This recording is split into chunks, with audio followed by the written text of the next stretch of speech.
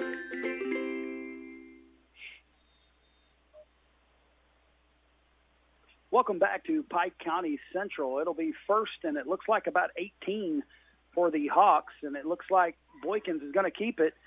We almost had him at the line, but somehow he eludes the defender and comes through all the way up to about the 32-yard line. Had nobody out wide that time. No, nobody out wide, everyone blocking.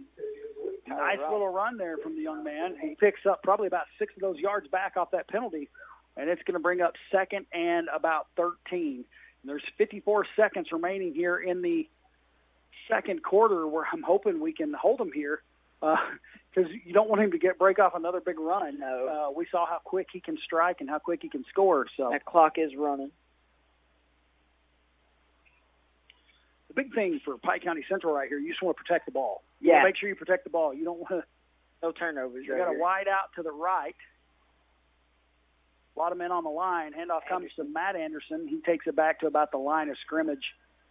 No more on that. Good job by the defensive front there, holding. It's going to bring up third and about 13, and it's just about 16 seconds left, so time is probably going to run off. I'm kind of shocked Pike County Central's not trying to get off another play real quick. I am too. With the speed of Boykins, anything can happen. That's kind of in the favor of the Black Bears, and they're just going to let the clock run out. And we're going to head to half, and Harlan County on top by a score of 38-18.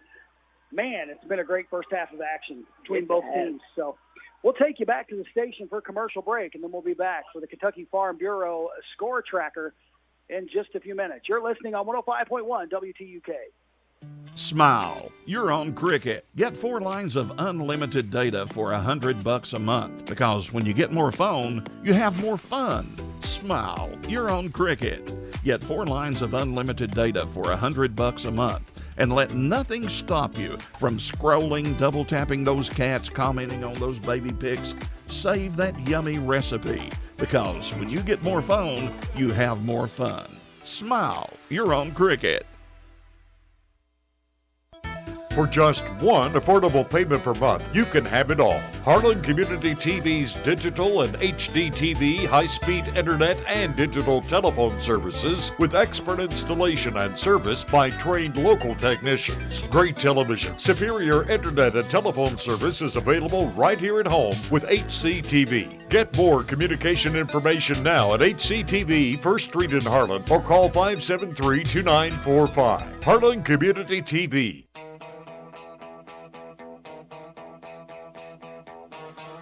Hometown Urgent Care is open 7 days a week from 10 a.m. to 8 p.m. for lacerations, cough, bronchitis, strep, flu, COVID, and RSV testing, rashes, ear pain, IV hydration, along with medication-assisted weight loss. Hometown Urgent Care accepts most health insurances, including TRICARE, Medicare, and Medicaid. So if you're in need of medical assistance, go by Hometown Urgent Care, where they have the knowledge to heal and the compassion to care in your hometown. Located just off the bypass next to Family Dollar. Phone 573-9939. 9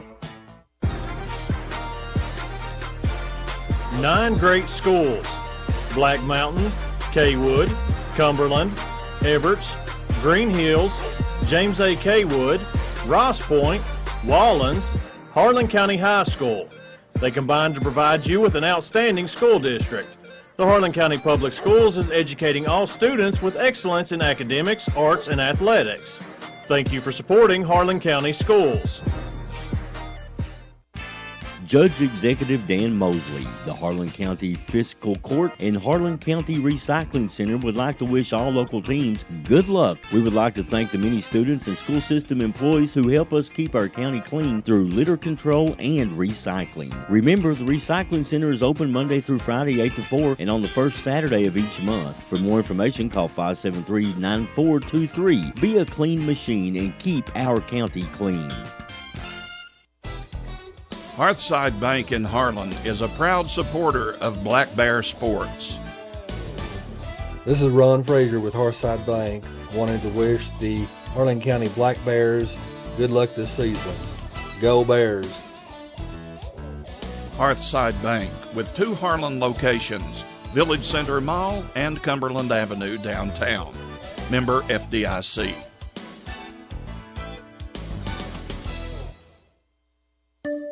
Appalachian Wireless has a question for you. Would you rather pay $650 or $66 for a smartphone? If you think this answer is simple, then the Appalachian Advantage plan is for you. Pay less upfront for today's hottest smartphones, and then pay just a few dollars more every month on the monthly bill. Many smartphones are $5 a month or less after you factor in the $20 discount from the Advantage plan compared to the contract offering. Better service, bigger savings. That's today's Appalachian Wireless. Payment agreement required. See store for details. Appalachian Community Care LLC has 3 locations offering counseling and therapy to help your recovery from addiction. The Harlan location is 100 Professional Building, Suite 201, phone number 606-573-6650. Phone numbers for the other locations are Pikeville 606-432-5660 and Whitesburg at 606-633-4980. The 4th location at Town Mountain Road in Pikeville is specifically for behavioral health services. That phone number is 606-253-3045. Physician referrals are not required for service, and all major insurances are accepted at Appalachian Community Care, LLC. With all of life's demands, buying insurance is probably low on the list. Luckily, there's someone who's looking out for you and putting your needs first. A trusted friend is right around the corner. Our team at Harris Insurance can provide you with great protection from Progressive with a personal touch. Whether it's comparing rates or finding ways to save, our team can help. We're not just agents, we're members of the community. From finding a policy to answering insurance questions, Harris Insurance has you covered. You want professional advice with personal experience? Let Harris Insurance customize a plan from Progressive that works for you. Call us at 573-4770 or visit us at 118 Eversole Street in downtown Harlan to see how an independent agent can help protect your most important things. Progressive Casualty Insurance Company and Affiliates. Harris Insurance Agency 573-4770. Welcome back to Pike County Central, where they are enjoying their homecoming festivities. And I tell you what, Britt, these are some nice cars that are rolling by here with these attendees. Some sharp-looking rides as they're doing their homecoming. I always think it's neat when they do it on the cars. They just drive the cars through. It's really neat. You know, when we got here earlier, I said, man, look at all those old cars set up over there, when we got here. And we weren't for sure exactly if they maybe already had homecoming or if maybe it was maybe a little car show they had going on. But there's been some nice rides pop through here. This one's coming through right now. I can't tell what model that is, but that is sharp. It's very sharp. Well, I'm going to quit drooling over all these cars I'll never own, and we're going to get to the Kentucky Farm Bureau halftime score tracker. Got some scores to pass along to you. I want to thank once again Bluegrass Rivals and Paula Hall for sending me all these scores. She does such a great job of keeping me updated on all the games going on everywhere. Awesome, awesome lady. Bell and Whitley County, Bell County is up 22-8 at half, and that one's at Whitley. So it looks like Bell is enjoying a lead there. Floyd Central is up 16-6 over Prestonsburg at the half. Lawrence County 36, Magoffin County 0. Corbin 31, Somerset 0 at the half. Pineville 13, Berea 8. Last score I received there. It's a close game there. Middlesboro over Harlan 22-6 at the half. And I'm going to be honest, I think that's a score that surprises some folks. And you talked about it earlier. I thought Harlan would play them a good game.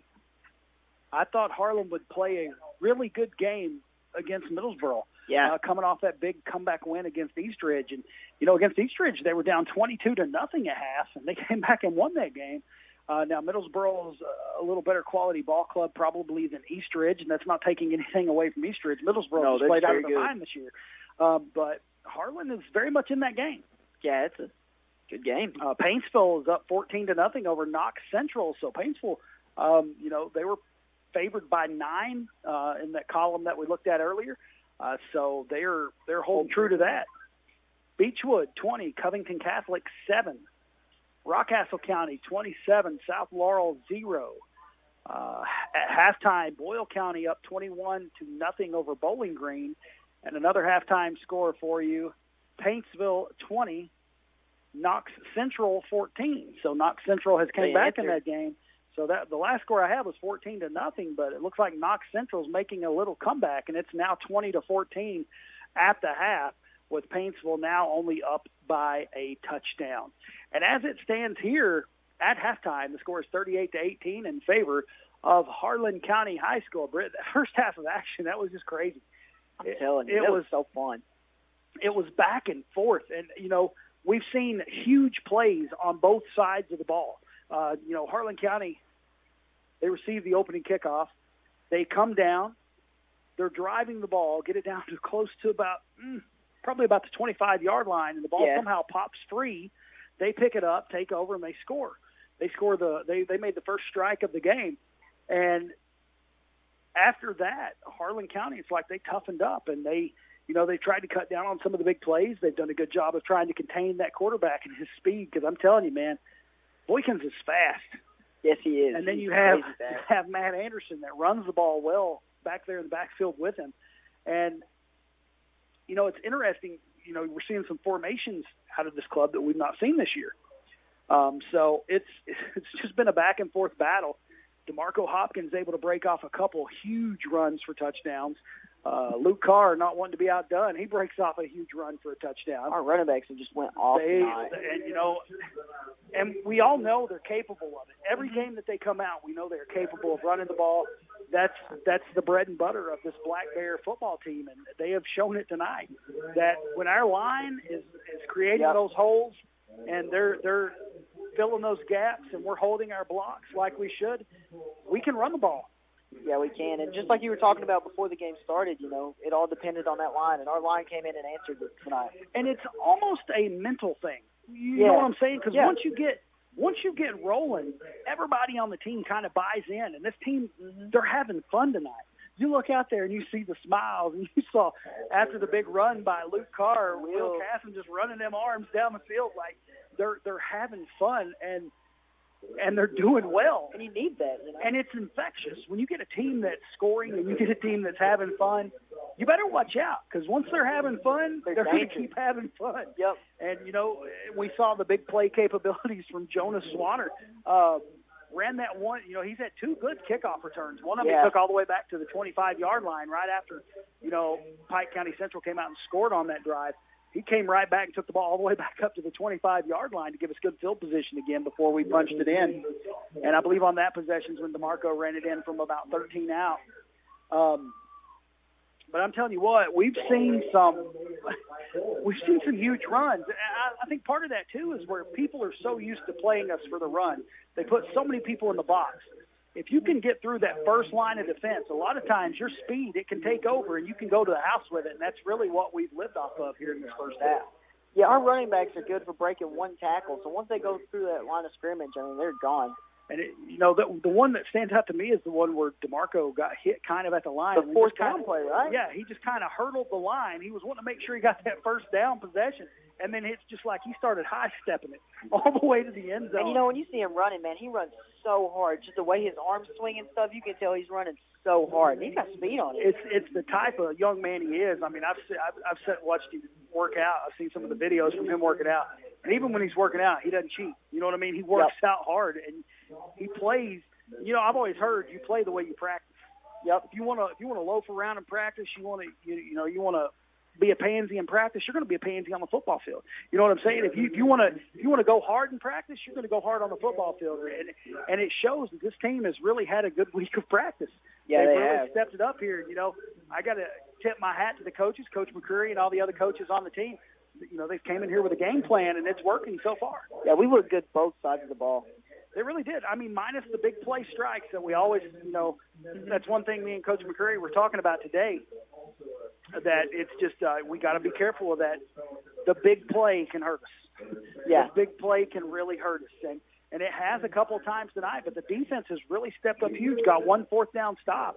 And it seems like later in that second quarter, we did a much better job of containing the quarterback. Yeah, the longer the game went on, the better we got defensively. I feel the same way. But, well, that does it for the Kentucky Farm Bureau halftime score tracker. We have a lot of great games going on across the region and across the state. And as I said, just in case you didn't get that last score, Paintsville now up only 20-14 over Knox Central, and Middlesboro up 22-6 on Harlan at halftime. Both those scores at the half. And we still have about 7 minutes and 30 seconds remaining here in the half.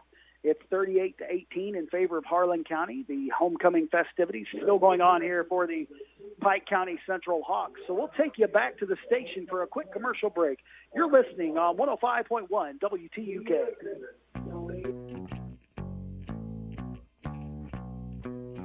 This is Whitney Miller and Kevin Cavins with Monticello Bank. As summer changes to fall, why not change your coins to cash for free? For a limited time, take advantage of the self-serve coin machine at our Village Center branch, free of charge. Or we can do all the heavy lifting for you while you relax in the comfort of your car. Call us when you arrive, and we'll turn those bulky coins into cash in no time. Monticello Bank, where people matter, member FDIC. Smile. You're on Cricket. Get 4 lines of unlimited data for $100 a month, because when you get more phone, you have more fun. Smile. You're on Cricket. Get 4 lines of unlimited data for $100 a month, and let nothing stop you from scrolling, double tapping those cats, commenting on those baby pics. Save that yummy recipe, because when you get more phone, you have more fun. Smile. You're on Cricket. For just one affordable payment per month, you can have it all. Harlan Community TV's digital and HD TV, high-speed internet, and digital telephone services with expert installation and service by trained local technicians. Great television, superior internet, and telephone service is available right here at home with HCTV. Get more communication information now at HCTV, 1st Street in Harlan, or call 573-2945. Harlan Community TV.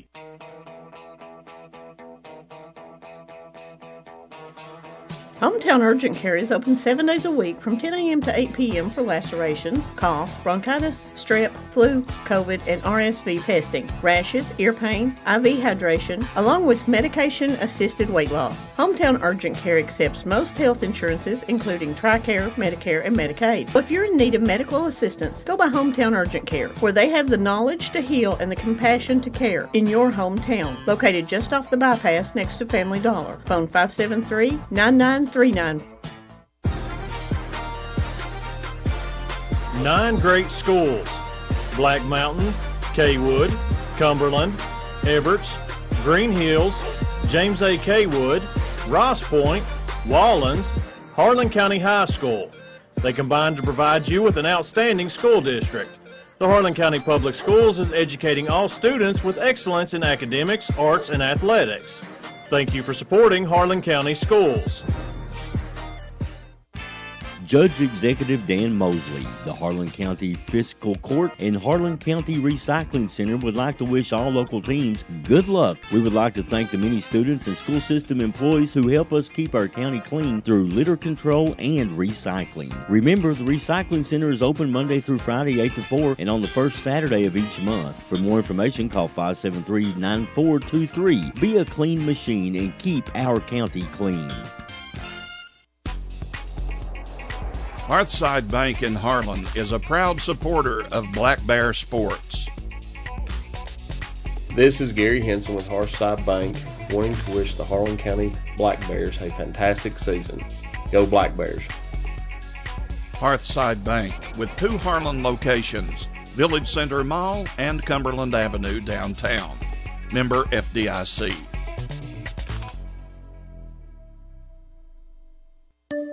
Appalachian Wireless has a question for you. Would you rather pay $650 or $66 for a smartphone? If you think this answer is simple, then the Appalachian Advantage plan is for you. Pay less upfront for today's hottest smartphones, and then pay just a few dollars more every month on the monthly bill. Many smartphones are $5 a month or less after you factor in the $20 discount from the Advantage plan compared to the contract offering. Better service, bigger savings. That's today's Appalachian Wireless. Payment agreement required. See store for details. Appalachian Community Care, LLC, and Dr. Levon Fleming Richardson, Ph.D., LPCC-S, NCC, LCADC, RPT, TCM, are now accepting new patients. They offer counseling and therapy services with medication-assisted treatment being the main goal of helping you on your recovery from addiction. Appalachian Community Care is located in the Harlan Professional Building, Suite 201, 100 Professional Lane in Harlan. Phone 573-6650 for an appointment at Appalachian Community Care, LLC. With all of life's demands, buying insurance is probably low on the list. Luckily, there's someone who's looking out for you and putting your needs first. A trusted friend is right around the corner. Our team at Harris Insurance can provide you with great protection from Progressive with a personal touch. Whether it's comparing rates or finding ways to save, our team can help. We're not just agents, we're members of the community. From finding a policy to answering insurance questions, Harris Insurance has you covered. You want professional advice with personal experience? Let Harris Insurance customize a plan from Progressive that works for you. Call us at 573-4770 or visit us at 118 Eversole Street in downtown Harlan to see how an independent agent can help protect your most important things. Progressive Casualty Insurance Company and Affiliates. Harris Insurance Agency, 573-4770.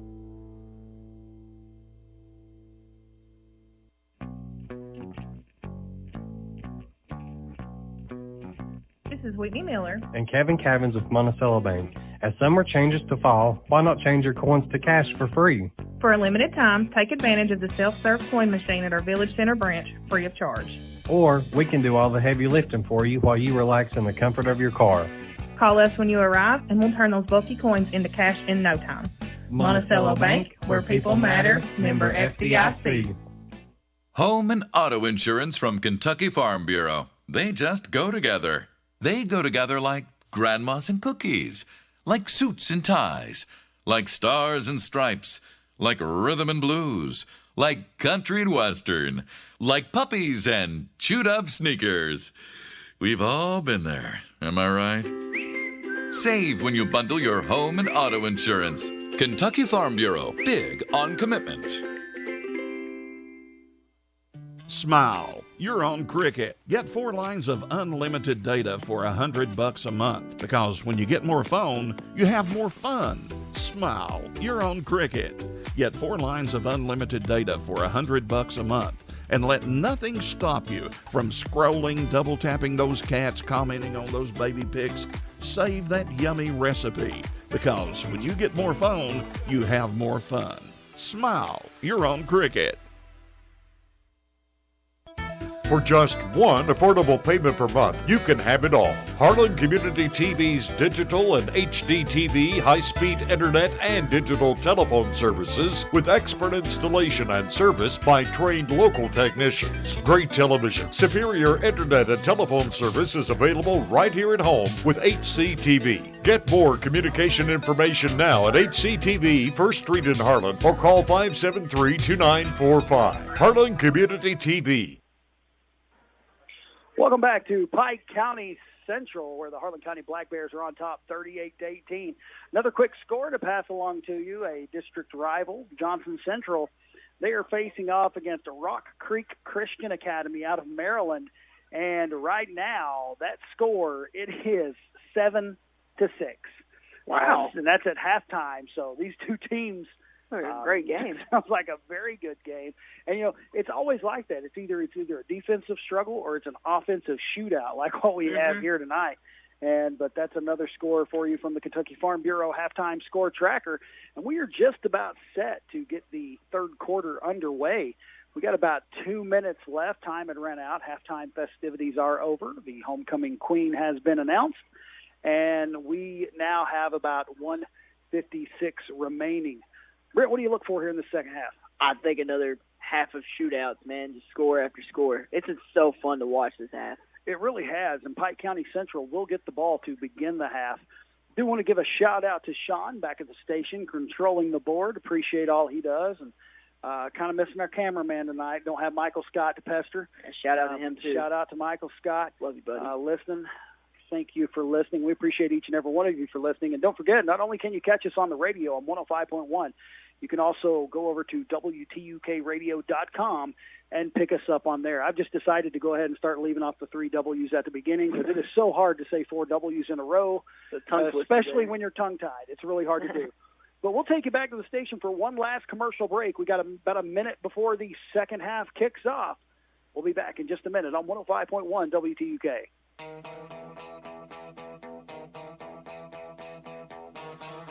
Hometown Urgent Care is open 7 days a week from 10 a.m. to 8 p.m. for lacerations, cough, bronchitis, strep, flu, COVID, and RSV testing, rashes, ear pain, IV hydration, along with medication-assisted weight loss. Hometown Urgent Care accepts most health insurances, including TRICARE, Medicare, and Medicaid. So if you're in need of medical assistance, go by Hometown Urgent Care, where they have the knowledge to heal and the compassion to care in your hometown. Located just off the bypass next to Family Dollar. Phone 573-9939. 9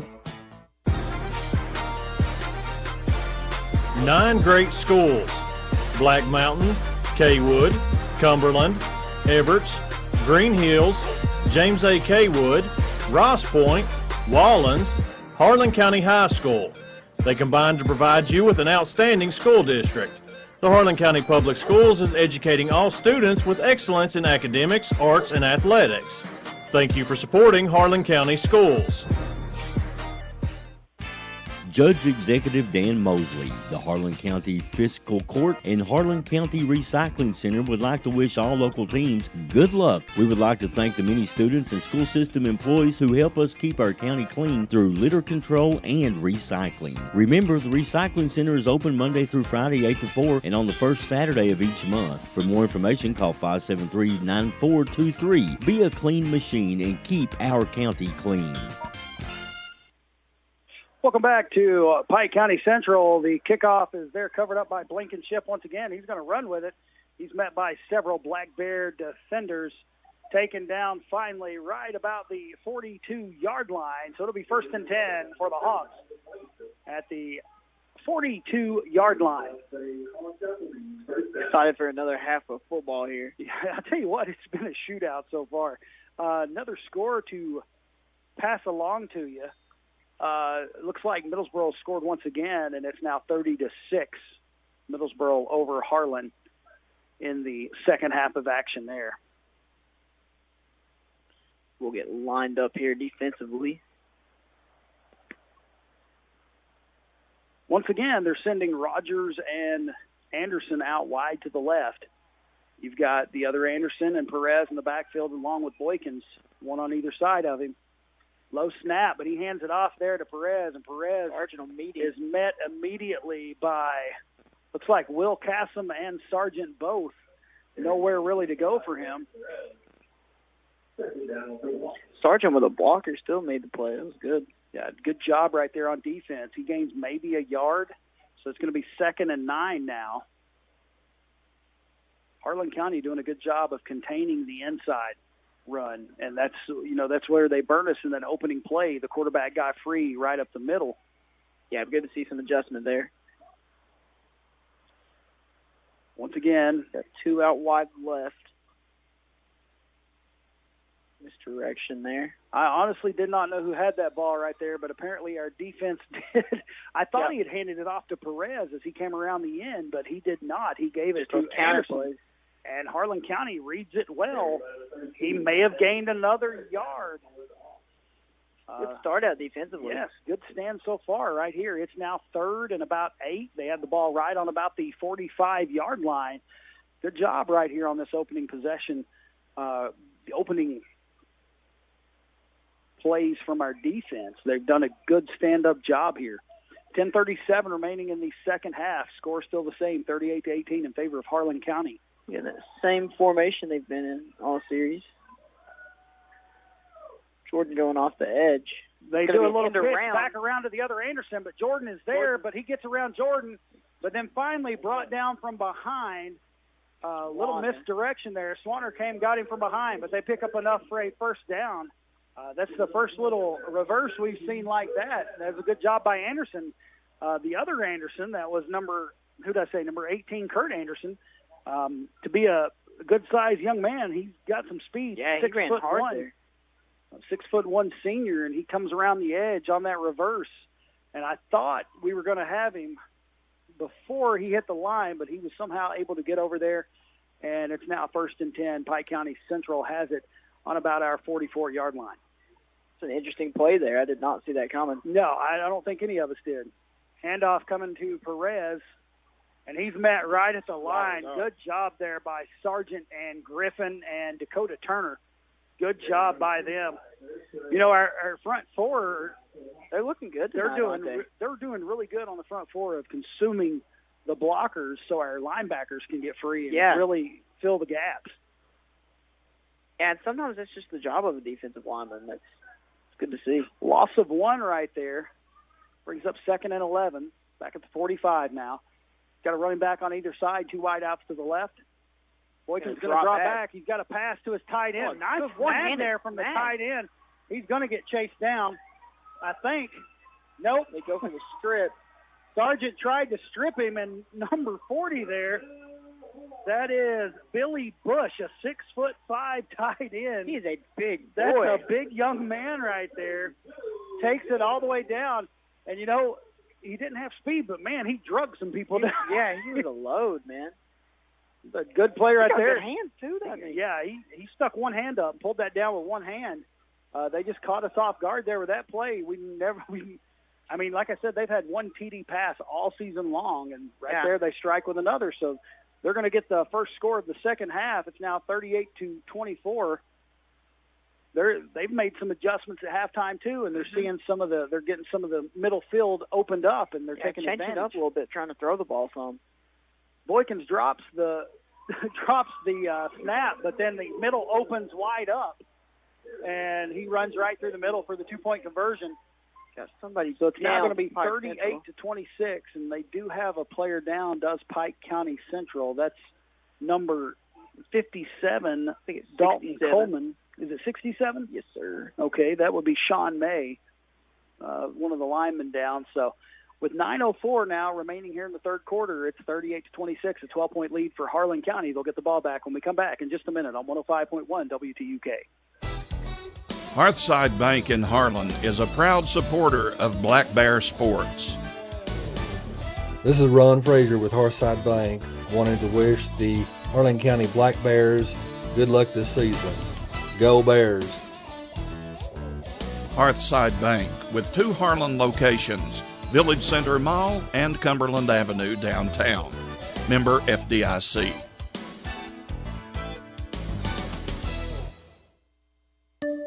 Appalachian Wireless has a question for you.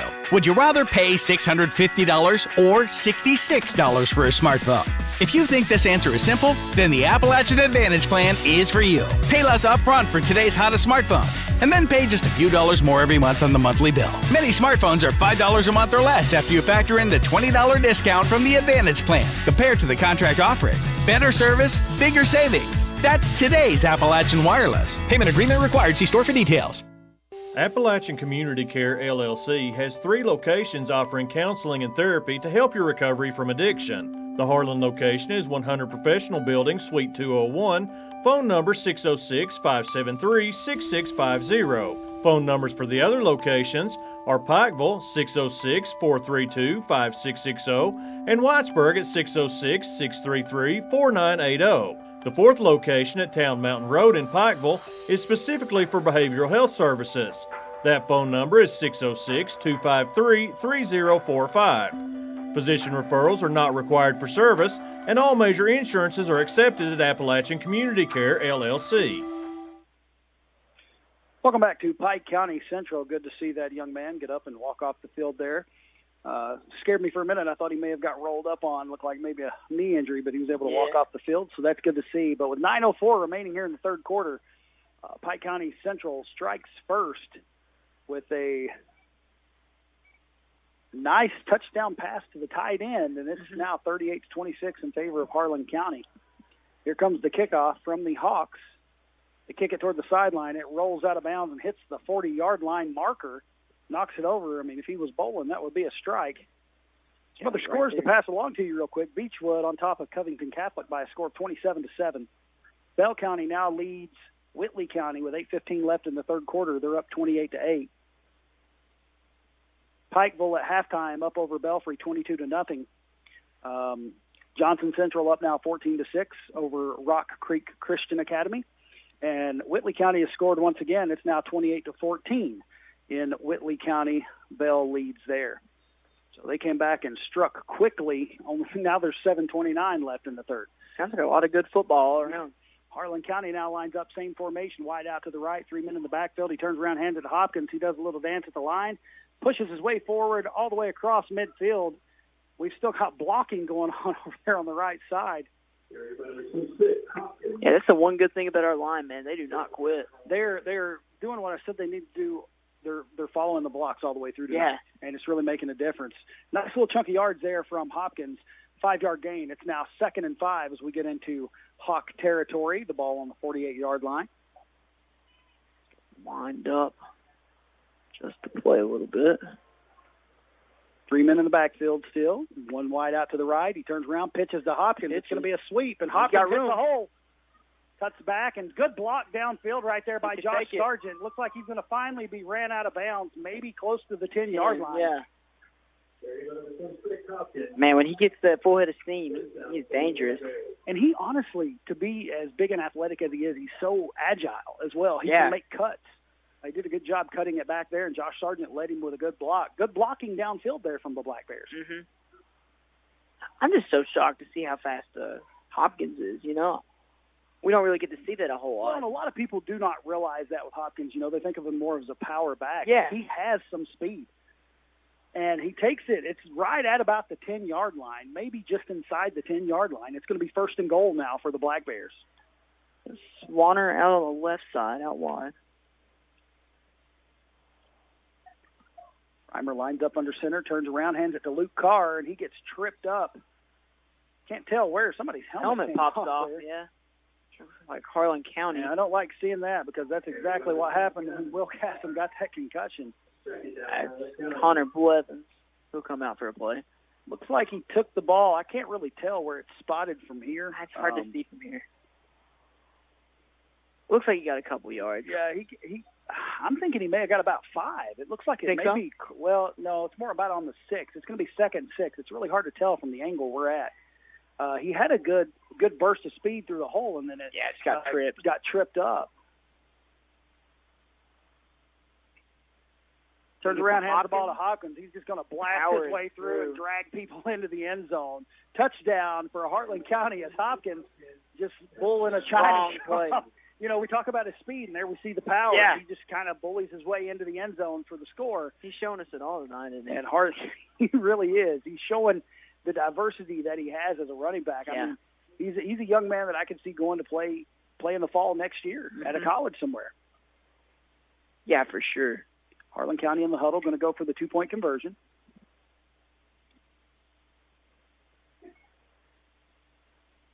Same formation as before.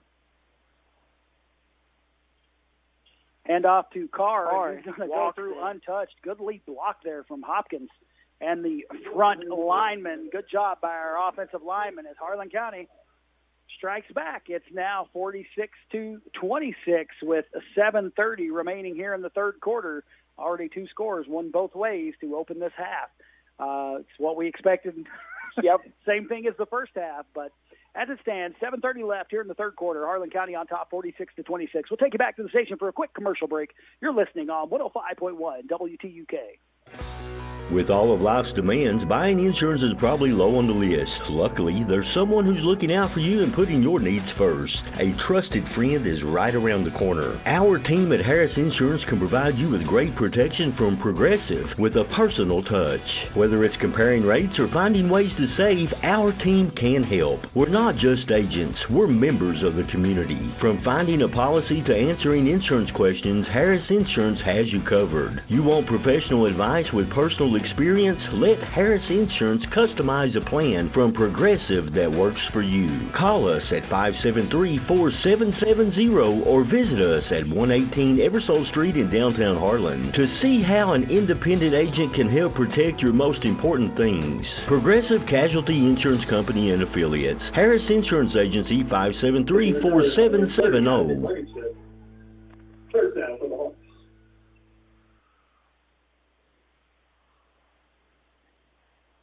Welcome back to Pike County Central. The kickoff looks like the Hawks covered up at about the 44-yard line, and they'll be going the other way with it. 1st and 10 now for the Hawks.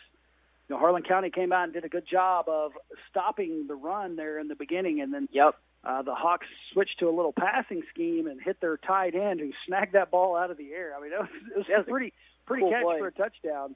Going to see if our defense can stand strong here. I love the atmosphere here tonight. It's been fun, back and forth. It's just been a fun game. Handoff comes to Matt Anderson. He cuts back the other way. That's a good change of direction from the young man. Finally brought down right about midfield as he falls forward. Good tackle by Swanner there. It looked like Swanner, and it looked like someone else was in on that tackle. Maybe I couldn't tell who else. That's Dallas Sargent over there. That was Dallas Sargent in there on that tackle as well. Good job by them wrapping up Anderson to contain him to only 8 yards there. You know, when he had to make that cutback right there, I really thought that we might get him in the backfield, but that's a good cut. It was a good, smart recognition from that young man. Brings up 2nd and 2 now as they are right at about the 50-yard line, close to the 49 of Harlan County. They line up again. Fake handoff. Boykins has it, but he runs right into two of our big defensive linemen.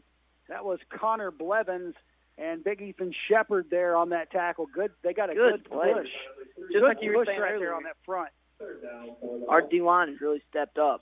They pretty much, basically what happened there is they had such a good push. They pushed the offensive lineman back into the play, and Boykins didn't have anywhere to go then. And those are the plays you have to make with Boykins as fast as he is. And they did a really good job of coming off their blocks right there. Yep. And wrapping up and making sure Boykins didn't break free because he's so elusive.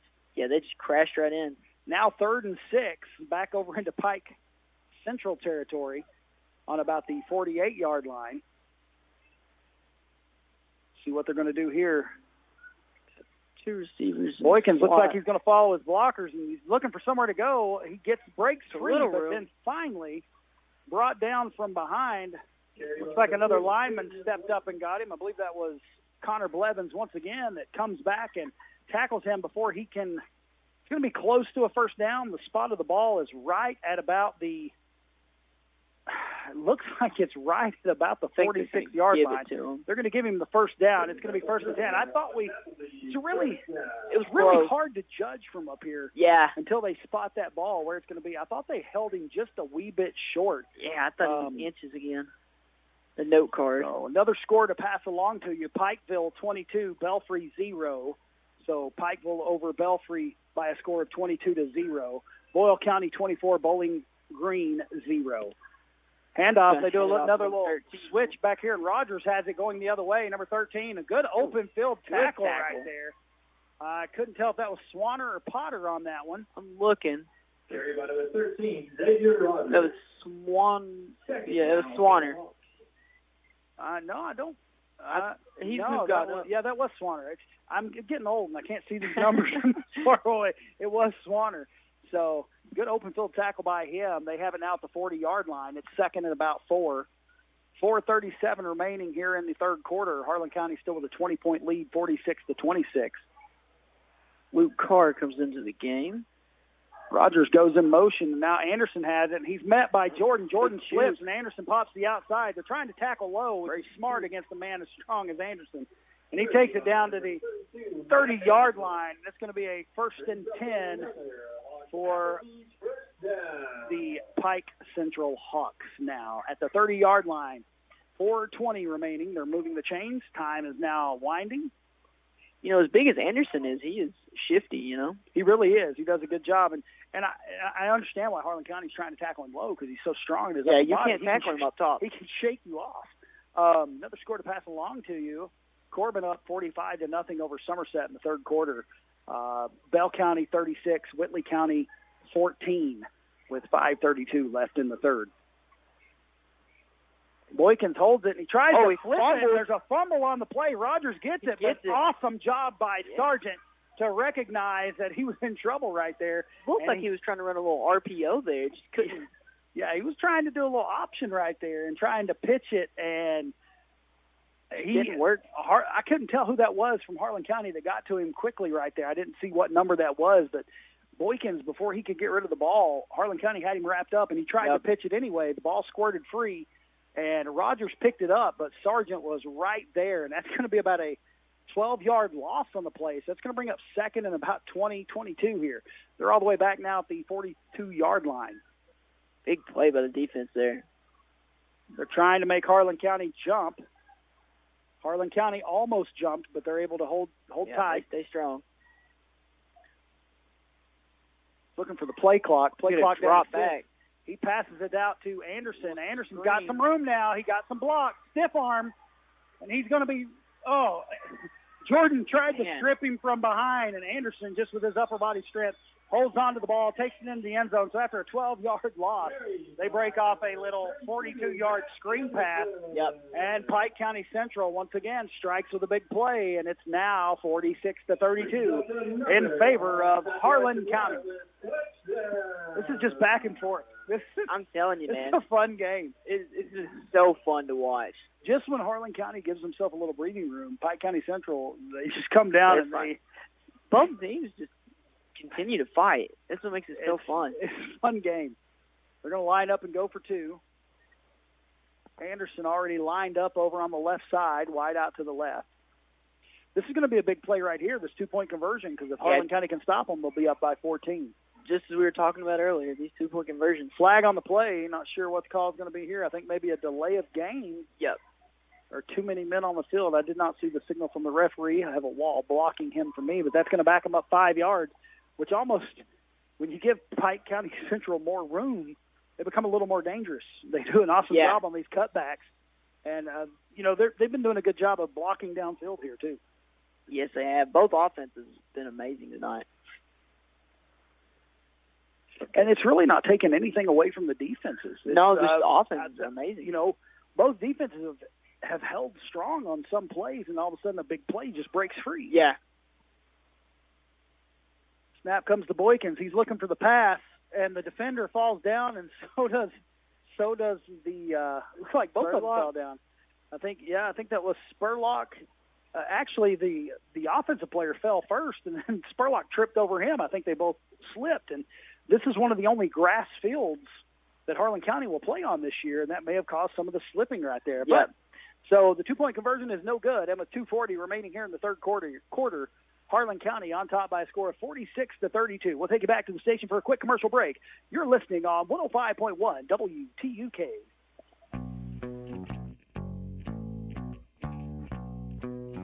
This is Whitney Miller and Kevin Cavins with Monticello Bank. As summer changes to fall, why not change your coins to cash for free? For a limited time, take advantage of the self-serve coin machine at our Village Center branch, free of charge. Or we can do all the heavy lifting for you while you relax in the comfort of your car. Call us when you arrive, and we'll turn those bulky coins into cash in no time.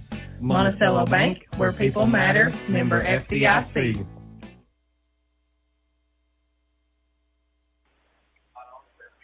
Welcome back to Pike County Central, where the Hawks have just scored, and they'll be kicking off now to the Black Bears. 2:40 now remaining in the third quarter. Harlan County still on top by a score of 46-32.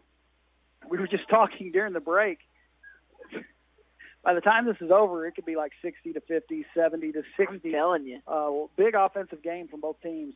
That kick comes straight to number 23. That was a good snag out of the air from that young man. That is Brady Husky. Good job by him by catching that, because that could have easily popped right off of his shoulder pad. But that's going to give Harlan County the ball, 1st and 10 from their 48-yard line. Yeah, good field position to start out. That ball was kicked pretty hard, and if it had got through Husky, it would have probably, hit the second row, and it could have bounced around a little bit. You never know what's going to happen. So good play right there by that young man on special teams. Yeah, our special teams have really looked good this game. Harlan County now lines up in the same formation. Got Swanner wide right, yep. Pitch coming to Hopkins. Good penetration there, but Hopkins somehow staying on his feet, but good pursuit right there from number 67 from Pike County Central. That is Sean May. Hopkins got away from him at first and came back the other way, but someone else came through. He did a good job right there getting push, and it ran into Hopkins in the backfield, and that's going to be a loss of probably about 3 or 4 on that. Going to bring up 2nd and 14 now.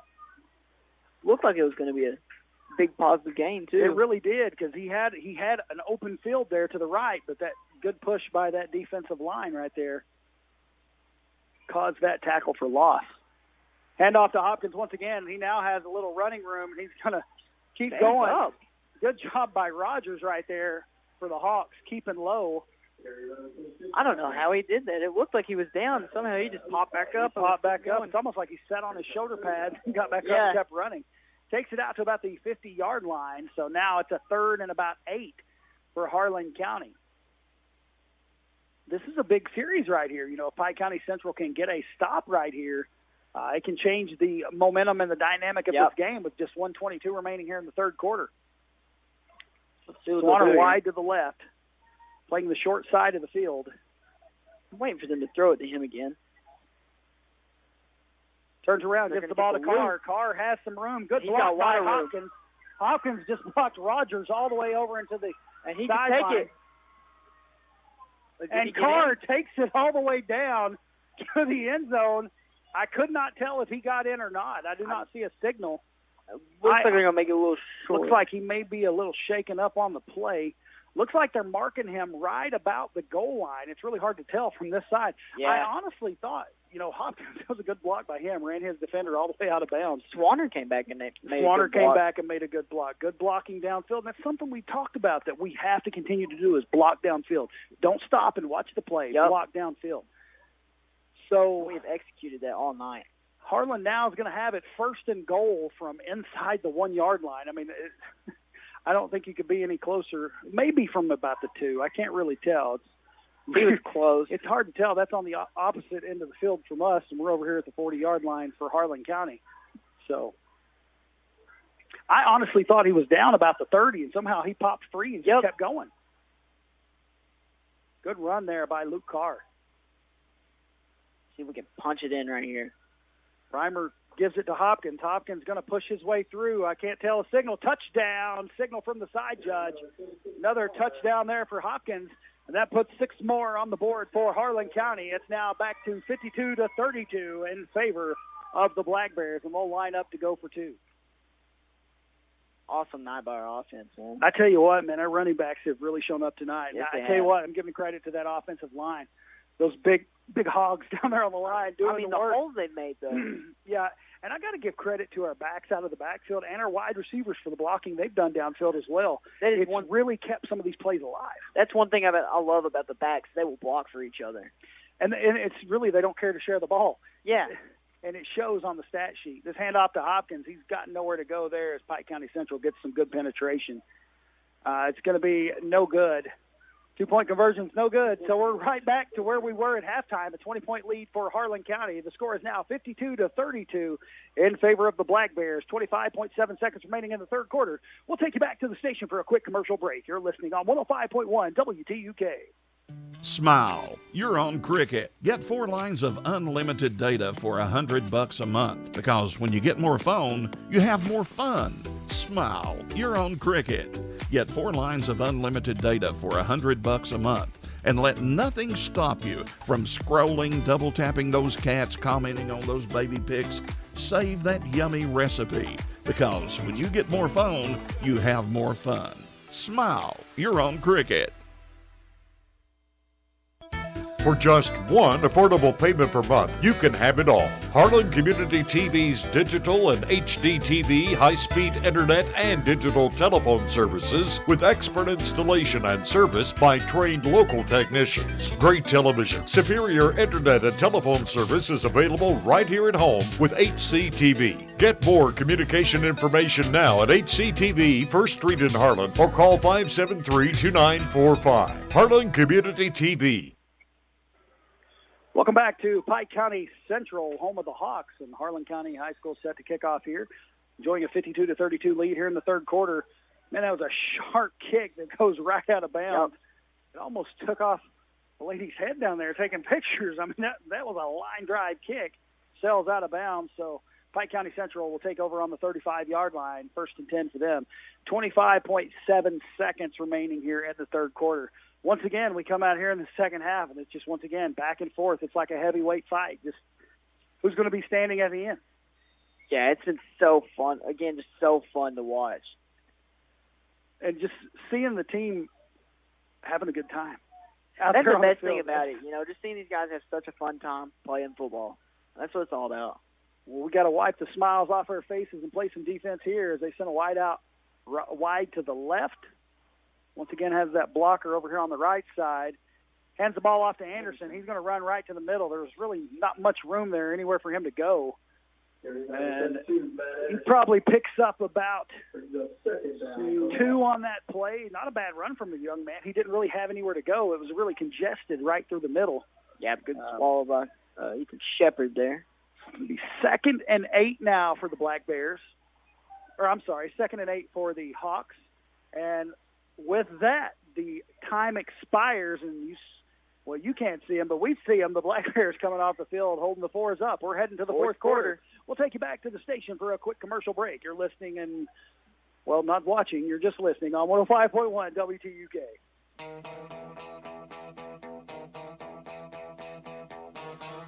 Hometown Urgent Care is open 7 days a week from 10 a.m. to 8 p.m. for lacerations, cough, bronchitis, strep, flu, COVID, and RSV testing, rashes, ear pain, IV hydration, along with medication-assisted weight loss. Hometown Urgent Care accepts most health insurances, including TRICARE, Medicare, and Medicaid. So if you're in need of medical assistance, go by Hometown Urgent Care, where they have the knowledge to heal and the compassion to care in your hometown. Located just off the bypass next to Family Dollar. Phone 573-9939. 9 great schools: Black Mountain, Kaywood, Cumberland, Everts, Green Hills, James A. Kaywood, Ross Point, Wallens, Harlan County High School. They combine to provide you with an outstanding school district. The Harlan County Public Schools is educating all students with excellence in academics, arts, and athletics. Thank you for supporting Harlan County Schools. Welcome back to Pike County Central. Direct snap there to Matt Anderson. He follows his blockers, actually has the hand on one of his blockers all the way down to about the 50-yard line. It's going to be now 1st and 10 for the Hawks. Clock is running. We have 11:50 remaining here in the fourth quarter. Harlan County enjoying a 52-32 lead. A couple scores to pass along to you. North Laurel 13, Barron County 0 at halftime. Corbin up big in the third quarter, 52-0 over Somerset. Snap comes to Boykins, but it falls between his legs, and somehow he picks it up and makes something out of nothing. Warner finally brings him down. Nice Warner brings him down, yeah. I mean, I thought we were going to have him in the backfield, but I tell you what, when he picks that ball up and takes off, it's like, it's like he hits his afterburners. I'm telling you, yeah. So right there, he should have been tackled in the backfield, but he gets 4 yards out of it and brings up 2nd and 6. But we have a player down for Pike County Central, so we'll take you, instead of taking you back to the station, let's look at some of these scores right here. I'm going to give you a couple more. Pineville up huge on Berea, 42-8. Wow. We talked about that. They had Berea favored in that game, I do believe. And Pineville now up 42-8. I tell you what, Pineville is a club that's really improved in the last couple of years. Yeah, they have. They've got a good team this year. Boyle County at the end of the third is over Bowling Green by a score of 31-0. Johnson Central and Rock Creek Christian Academy out of Maryland tied up at 14-all. and Beechwood and Covington Catholic. Beechwood on top 27-7. Last score I heard on the Middlesboro-Harlan game was Middlesboro 44, Harlan 6. So Middlesboro has doubled up their score. They had 22 at half, and they now lead 44-6. As it stands here, 11-11 left in the fourth quarter. Score 52-32, Harlan County on top. Pike County Central looking to score again here as they have the ball on the 46-yard line, 2nd and 6. Same formation they've been running all night. Fake handoff, and Boykins is rolling out, and he's going for a deep pass. This is one that could be picked off, but it's a good job broken up there. I think that was Spurlock on that side. I believe so. Looked like Spurlock. Played by him. They're lucky that ball wasn't picked off. A lot of air under that ball right there, but that's one of those situations where Boykins was basically passing to a spot. And good job, good defense right there from our DBs. And that's, and you can tell, like I said, I'm seeing improvements week to week on this team. This team gets better every week. So now it's 3rd and 6. Clock is stopped at 10:59. Ball on the 46-yard line. This is a big possession right here. Wide out to the left. Anderson and Perez kind of in the backfield still. Boykins going to run it to the left side. Good lead block there from Anderson. Potter will bring him down. Good pursuit by Potter. Brings him down right at about the 40-yard line. Looks like they're going to mark it right at about the 40, and that's going to be enough for a first down for the Hawks. They'll keep this drive alive. It's 1st and 10, Pike County Central. Good job there by Potter getting to the ball after a good lead block by Matt Anderson right there. Yeah, not a bad play by Potter there. Hand off to Anderson, and he was patient right there and made Sargent miss, and then pushes his way through, and Swanner and he pretty much ran over Swanner and Potter right there. He's such a strong young man, and Swanner is getting up a little sore right there. Looked like he may have hurt his neck a little bit on the play. Man had a helmet to the back. I couldn't really tell what happened there. That's going to bring on number 16 for the Black Bears. That's Luke Kelly coming onto the field. Freshman out there at DB now.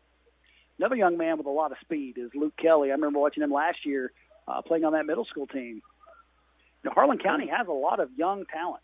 They're such a young team. It's good to see games like this. Shows a bright future, Two wide outs to the left, running back on either side of Boykins.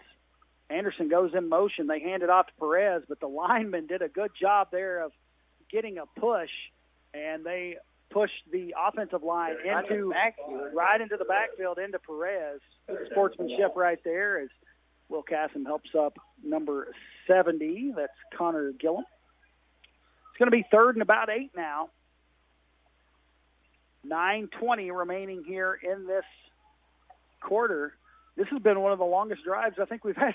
I think so, man. It's been such a back-and-forth game. We've held them pretty well this drive. Another low snap to Boykins. He's looking to pass, but now he's being pursued, and he's looking for a hole. Man, he does such a good job of reading the field. I don't know how he sneaks through sometimes. He looks like he's going to be caught in the backfield, and he does such a good job. He can just make plays and drag them out. It's like he can see the field so well, which cut he needs to make. Yep. But Harlan County does a good job right there, stopping him from getting to the first down line. That's now 4th and about 2. This is a big play right here. Big play. What they'll do. Trying to make us jump. I say our defense has been really disciplined this game. Yeah, we've only had one penalty, I do believe. Yeah, I think that was in the first quarter, and they've done this 4 or 5 times trying to get us to jump. Clock is still running, 8:23 left. Looks like there's only about 13 seconds left on the play clock. It looks like Anderson goes in motion. Boykins looking to go that way. I think he's going to fall forward for the first down. Looks like he falls down close to the 25-yard line. It's going to be 1st and 10 now for the Hawks. That was a big play for them right there. They were trying to get us to jump, and we did a good job of standing strong and not jumping. Rockcastle County now up big on South Laurel by a score of 46-0. A running clock there. Floyd County 24, Prestonsburg 20, 7 minutes left in the game.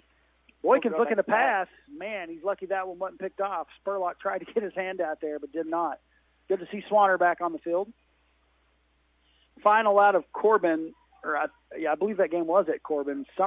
Corbin 52, Somerset 6.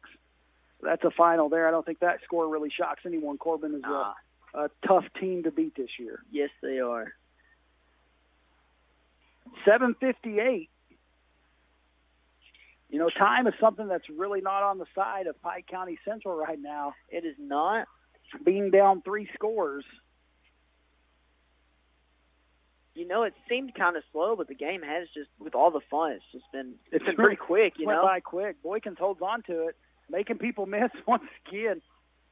You know, I think he's finally ran out of bounds right past the first down marker. He's going to pick up a first down. But I tell you what, I think it's easy to see how this young man had over 50 or 500 yards so far in the season. He's so quick. He's impressive. He's really, and you know, he was one of the names. You know, when I was talking to Coach McCurry earlier, he gave me Boykins and Anderson. Those were the 2 key players they had to keep an eye on, and they've lived up to the hype that I was expecting. Yeah, and Anderson just coming off an injury, right? Yes, this is his second game back.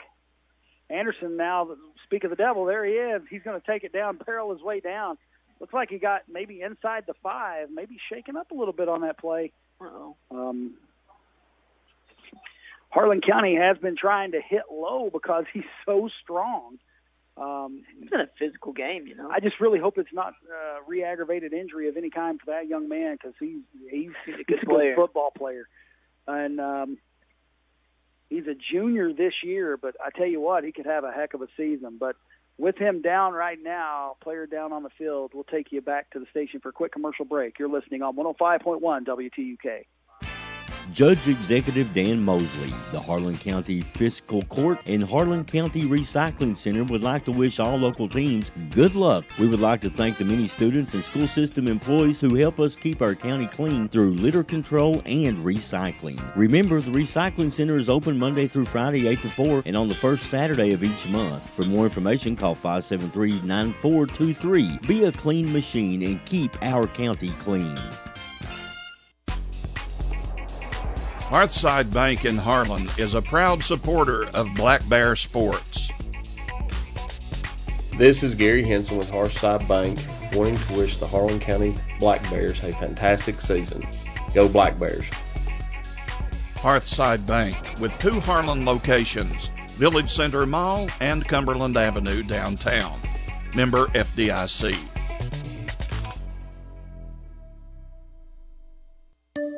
Appalachian Wireless has a question for you. Would you rather pay $650 or $66 for a smartphone? If you think this answer is simple, then the Appalachian Advantage plan is for you. Pay less upfront for today's hottest smartphones, and then pay just a few dollars more every month on the monthly bill. Many smartphones are $5 a month or less after you factor in the $20 discount from the Advantage plan, compared to the contract offering. Better service, bigger savings. That's today's Appalachian Wireless. Payment agreement required. See store for details. Welcome back to Pike County Central. Good to see Anderson up and walking around over there on the sideline. Hopefully that's not too serious. Boykins on that run right there takes it down to about the 2-yard line. It's going to be second goal from the 2.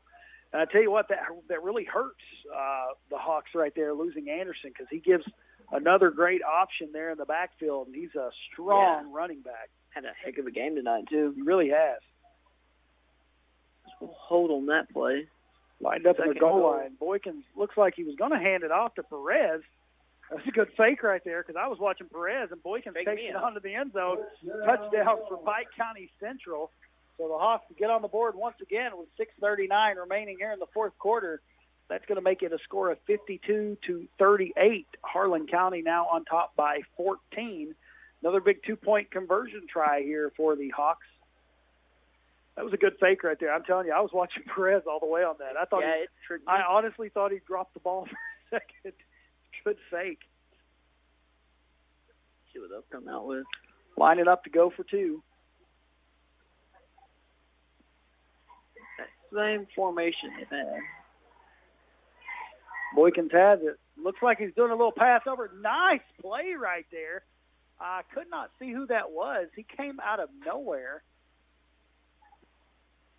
Was that Swanner yet again? That was Swanner yet again. It's like he wasn't even on the play and came out of nowhere. They tried to do that little play. I'll never forget it when Tebow did it against Kentucky, Florida against Kentucky at a game one time where it looks like they're going to run the ball. The quarterback runs toward the line, jumps, and throws the ball. And Swanner came out of nowhere and just snagged it out of the air to pick it off. But, of course, you can't run it back in high school. It's just no good, two-point conversion. So with 6:39 now remaining in the fourth quarter, the Black Bears are going to get the ball with a 14-point lead. It's 52-38. We'll take you back to the station for a quick commercial break. You're listening on 105.1 WTUK.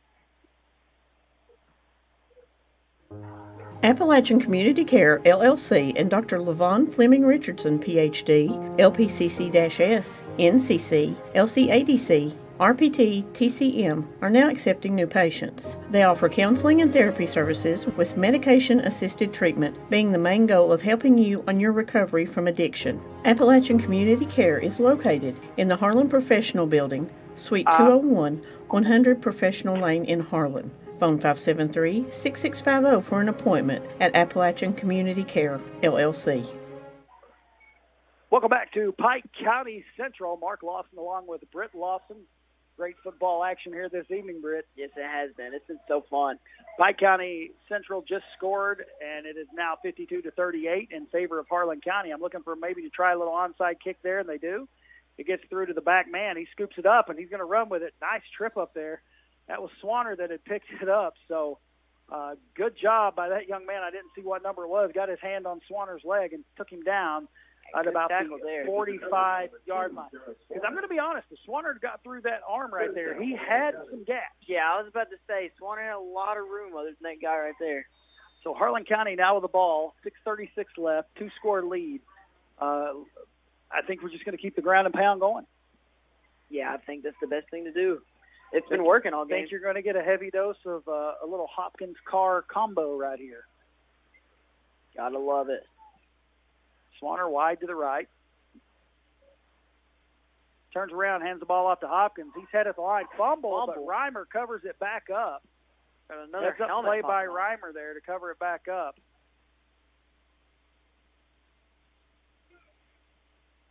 That backs us up about 4 yards there. Going to bring up 2nd and 14 there. Looked like Hopkins got hit at the line by a lineman. I couldn't really tell what happened. The ball popped free somehow. I don't know if they got a helmet on the ball or he stripped it. But nevertheless, going to bring up 2nd and 14 now. Clock is still running, 6:18 remaining. Reimer heading back out there. 22 seconds left on the play clock.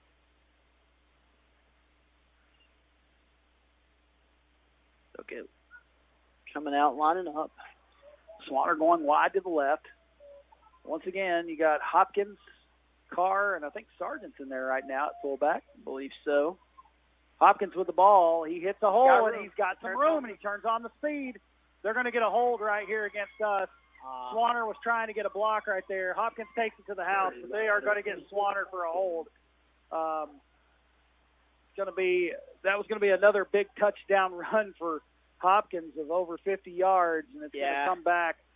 It's going to come from the spot of the foul. It looked like it happened right about the 40-yard line, so that should put us at the 50. So with it happening there, it should put us right about the 50-yard line, I'm thinking. Going to see what they do here. See what the call is. And I am right. It goes right back to about the 49-yard line. So it almost kind of works out in our favor because that'll be a repeat of 2nd down now. And instead of 2nd and 14, it's now 2nd and 6. So although it takes back the touchdown, that didn't hurt us too bad right there. No. So we said we played a little smarter tonight, not as many flags. Swanner was just trying to get a block right there, and he did get the block, but unfortunately got called for the hold. Yeah, it happens sometimes, you know. Same formation once again. Carr with the ball now, and, man, good pursuit. Carr breaks free. What a play they by had Carr. him at the line of scrimmage. He bounces back and brings it all the way back to the 40-yard line of Pike County Central. That's going to be 1st and 10 for that young man. Good run right there. Good job by the defensive line right there. He got through. Yeah. And I thought he had Carr dead to rights, and Carr bounced off him, then bounced off another play. Yeah, bounced off twice. That was what a run. He's another tough running back. Yeah, he is. Who's had a heck of a game tonight. Both. I wish I was keeping stats of all the yardage. I would love that have been piled up. it's kind of hard to call a game and keep stats at the same time. But yeah. They're right in front of us now at the 40-yard line. Reimer's looking to pass. He's going to throw it to Swanner. He's got, just a little long. It was another one of those, you throw it to a position. Swanner almost got there. It's incomplete. Not a bad play to practice right there. It's 2nd and 10 now. The only bad thing about that stops the clock. Yeah. I was hoping they'd connect there. They are always going to try that play at least a couple times a game. With Swanner's speed, I mean, when they ran it against Knox County Central last week, it was beautiful. Hit him in perfect stride. That one was just a little long. The first one tonight looked good as well. Swanner's tying his shoe, now getting over on the line. 8 seconds left on the play clock. Correction, that's 15 seconds. Once again, I'm old. I can't see. Reimer goes under, gives it to Hopkins. Hopkins dancing around at the line, takes it across to about the 38-yard line. It's going to be a gain of only about 2. Really should have been tackled behind the line there. 3rd and about 8, and the clock is still running. 4:50 remaining on the clock. Be that 3rd and 9, 3rd and 8. It's going to be 3rd and 8. And this is one of the situations, I mean, you're in 4-down territory now. Yeah. Unless you really just want to try to punt the ball and back Pike County Central up really far. But with their big play capabilities, I would almost rather get a first down right here. I'm with you.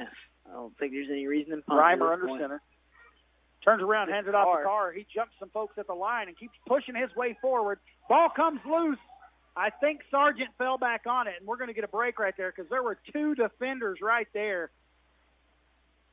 That was a heck of a run by Carr. He spun around and got hit and lost the ball. No fault really of him. He just took an awkward hit there after he had bust through and got the first down, and Sargent right there falls on the ball. Big break right there for Harlan County. And good run, though. We now have the ball on about the 23-yard line. It's 1st and 10 for the Black Bears. That could have been huge right there for the Hawks if they had been able to come up with that. I thought they were going to be able to fall on it, and Sargent did a great job of pouncing on the ball. That was a heck of a run right there by Carr, though. Yeah, he had a really good run. And it's almost like a humid night. I'd say that ball's a little bit telling you. Hopkins with the ball. And they are all on top of him trying to strip the ball. Helmet's popping off again. 67-40 for Pike County Central. That is Sean May and Billy Bush, the big tight end that caught that TD pass earlier. Oh, wow, I didn't even realize that. Sargent's helmet popped off. He's going to have to come out of play. They bring Griffin in for his spot. So no gain on the play, maybe a loss of 1. Seen a lot of helmets pop off. Really have. Must not make those chin straps like they used to. I guess not. They used to be so tight on me and my chubby cheeks just hanging out. It's now 2nd and 11. Clock still ticking. 3:12 remaining. Harlan County with a 14-point lead and deep into Hawk territory. Reimer goes under center. Turns around, hands the ball to Hopkins. Hopkins gets through the hole. He's got some room. Ooh. Finally brought down. Good tackle from behind right there by, once again, number 67. That is Sean May.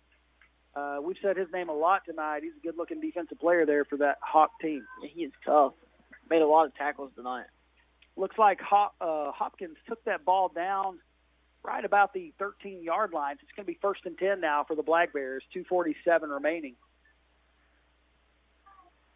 Clock is ticking. Still 25 seconds left on the play clock. So good drive here, you know. It really is. You know, a big break for us recovering that fumble. Mm-hmm. But good job sustaining this drive to keep time, because that's the one thing if you keep it out of the hands of the other team, they can't score. Exactly. Sargent, first man through, gets it, and he rolls his way down. Looks like at about the 10-yard line, so he's going to get about 3 off of that. He even got tripped up a little bit right there. Yeah. So it's going to be 2nd and about 7 now for the Black Bears. I believe that's his first handoff tonight. I think it is, but he's played a huge role blocking. Yeah, he has. He's done a good job. And defense. And a good job on defense, yes. Looks like we're going to have a timeout now.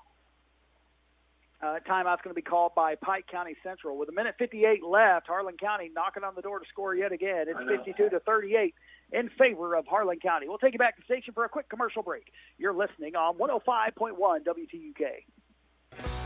With all of life's demands, buying insurance is probably low on the list. Luckily, there's someone who's looking out for you and putting your needs first. A trusted friend is right around the corner. Our team at Harris Insurance can provide you with great protection from Progressive with a personal touch. Whether it's comparing rates or finding ways to save, our team can help. We're not just agents, we're members of the community. From finding a policy to answering insurance questions, Harris Insurance has you covered. You want professional advice with personal experience? Let Harris Insurance customize a plan from Progressive that works for you. Call us at 573-4770 or visit us at 118 Eversole Street in downtown Harlan to see how an independent agent can help protect your most important things. Progressive Casualty Insurance Company and Affiliates. Harris Insurance Agency, 573-4770.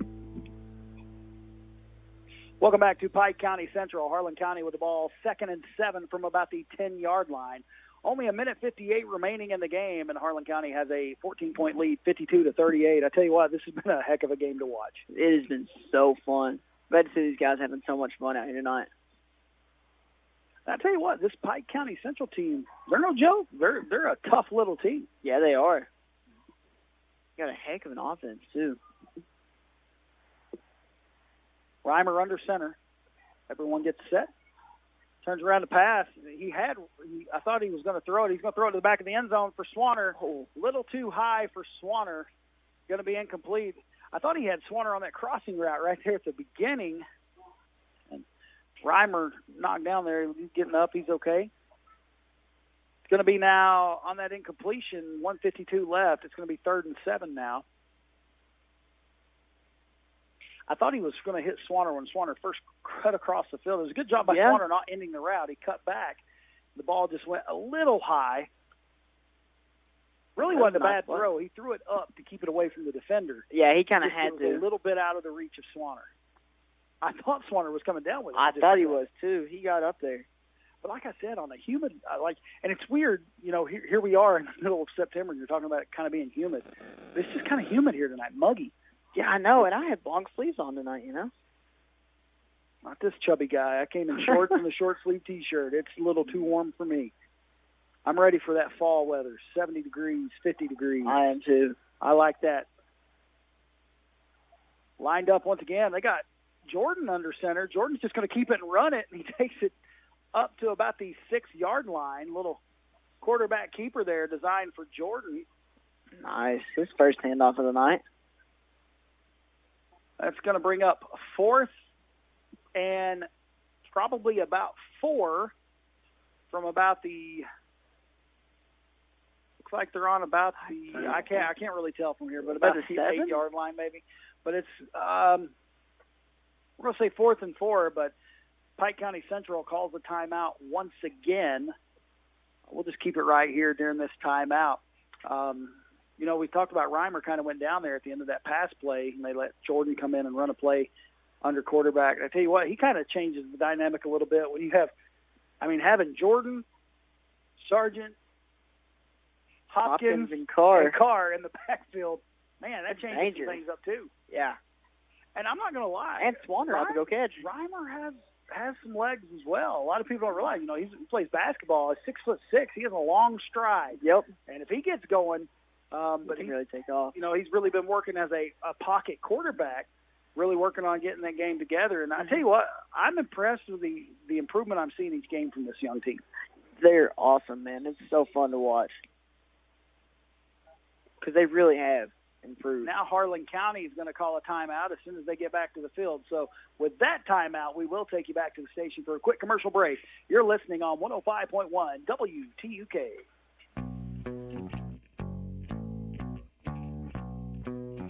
This is Whitney Miller and Kevin Cavins with Monticello Bank. As summer changes to fall, why not change your coins to cash for free? For a limited time, take advantage of the self-serve coin machine at our Village Center branch, free of charge. Or we can do all the heavy lifting for you while you relax in the comfort of your car. Call us when you arrive, and we'll turn those bulky coins into cash in no time. Monticello Bank, where people matter, member FDIC. Home and auto insurance from Kentucky Farm Bureau. They just go together. They go together like grandmas and cookies, like suits and ties, like stars and stripes, like rhythm and blues, like country and western, like puppies and chewed-up sneakers. We've all been there, am I right?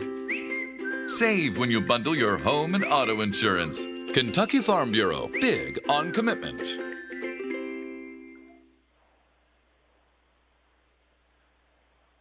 Sargent goes in motion, and a pitch comes to DeMarco Hopkins. He's going to go into the end zone, untouched on 4th and 4, and takes it into the end zone. I tell you what, they confused me right there as they put Sargent in motion. Yeah. Then turned around and gave a little pitch to Hopkins, and he takes it into the end zone for the touchdown. And I honestly don't know how. That's 5 or 6 touchdowns for Hopkins tonight. I'm not sure how many, but it's a lot. Minute 40 now remaining here in the fourth quarter. Harlan County goes back up on top by a score of 58-38. Go for 2 again. Line up and go for 2. That should, I mean, really time is fleeting away with a minute 40 left. This game looks to be in the hands of Harlan County. And I'm not going to say Pike County Central is not going to come down and score really quick. We've seen them score in 12 seconds on a play earlier. So Harlan County lines up for the 2-point conversion. It's going to be a pass play. Right to Spurgeon. No, that was to Swanner. Good little pass there from Reimer to Swanner. 2-point conversion is good. And just like that, it's 60-38 in favor of Harlan County. Minute 40 remaining here in the fourth quarter. They finally got that connection right there. Yep. That was a nice little pass play, nice little route there from Swanner. He cut back across. That same play we saw Gavin Spurlock connect with a few weeks ago. Yes, sir. So with that, we'll take you back to the station for a quick commercial break. You're listening on 105.1 WTUK. Smile. You're on Cricket. Get 4 lines of unlimited data for $100 a month. Because when you get more phone, you have more fun. Smile. You're on Cricket. Get 4 lines of unlimited data for $100 a month. And let nothing stop you from scrolling, double tapping those cats, commenting on those baby pics.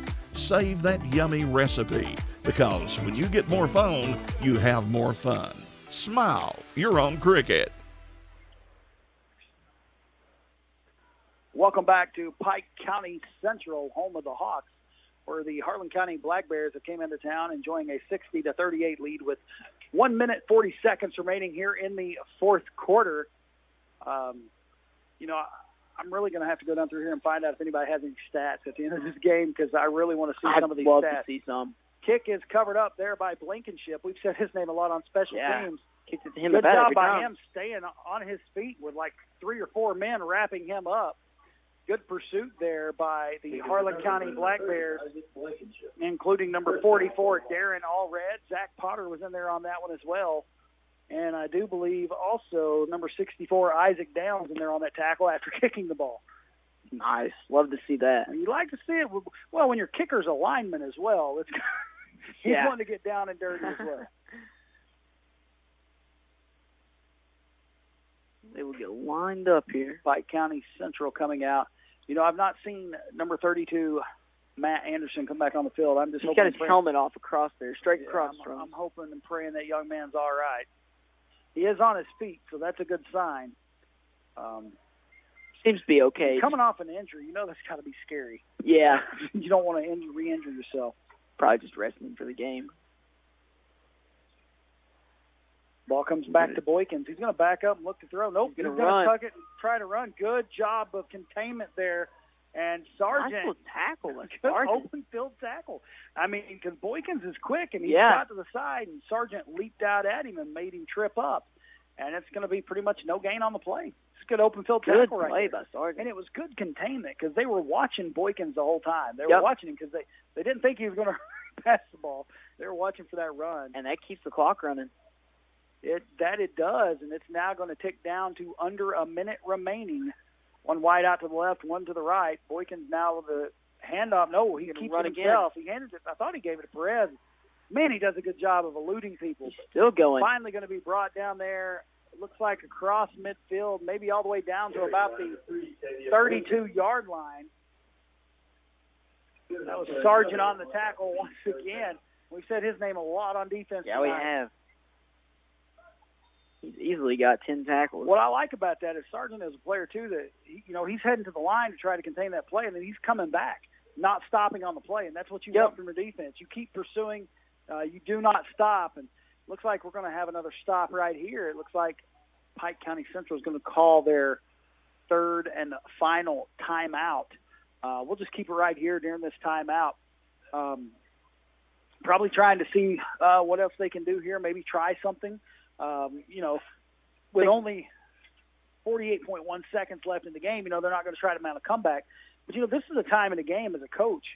You can try one of those plays just to see how it works. Deep pass or something? Yeah, deep pass or some route that you've never tried, some formation you've never tried. Because they have it now 1st and 10. Worst case scenario, you fumble, you throw an interception. The game's over anyway, so this is a good teaching moment as a coach right here. And so it's also a good teaching moment for the defense. Can you stay disciplined? Can you stay in your and position finish the game out? And finish the game out strong? And they've done a good job they've really done a good job of limiting Boykins on those big, long runs here in this half. They have. Snap comes to Boykins. He fakes the pass, or fakes the handoff, and I don't know if that ball was tipped or what. But it is tipped off. And that is Jordan. I'm telling you what, that's Jordan. You're not going to catch him. I don't even think. Well, Boykins is trying to catch him. He missed Jordan pushes him off. Good job by Potter not to block in the back. Boykins trying to catch him. Still trying to catch him from behind. Jordan takes it all the way down to the he has that ball at about the 2-yard line. That was good. Boykins didn't stop on that play. No, he didn't.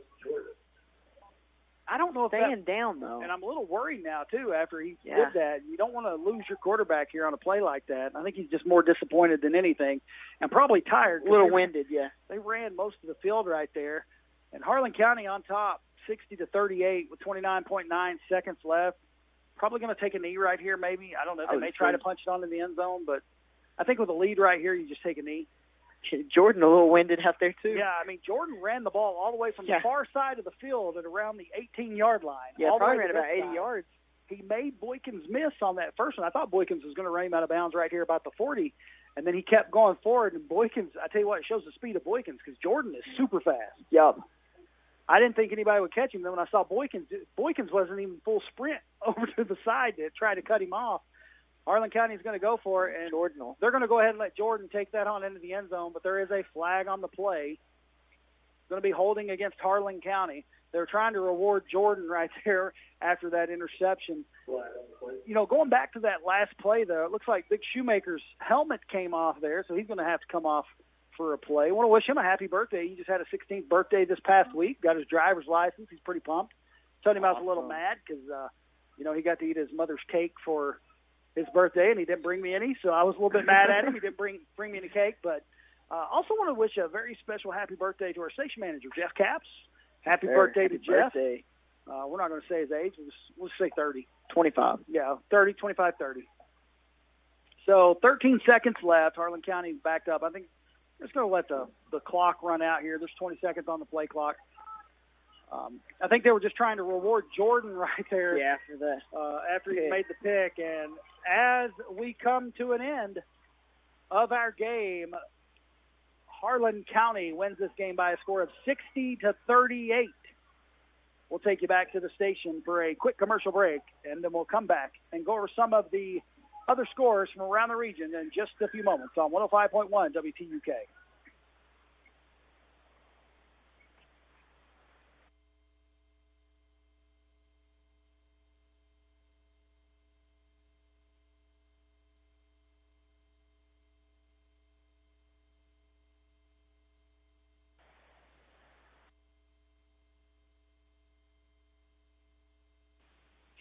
All right, we'll just keep it right here and go ahead and try to go over some of the scores from across the region. Something's going on with some of the commercials, so we'll just keep it right here. That's not a big deal. I'm a talker. I can always come back and talk some. So go back to some of the scores that Paula Hall has sent us, and thanks to Bluegrass Rivals and her for sending us a lot of these scores. Thank you to Kentucky Farm Bureau for being our halftime score tracker. And we'll go over some of these other scores that she sent my way. Some of the last scores I have here, Bell County up by 12 on Whitley County by a score of 36-22, under a minute to go there, so it looks like Bell County is going to come out of Whitley with a win.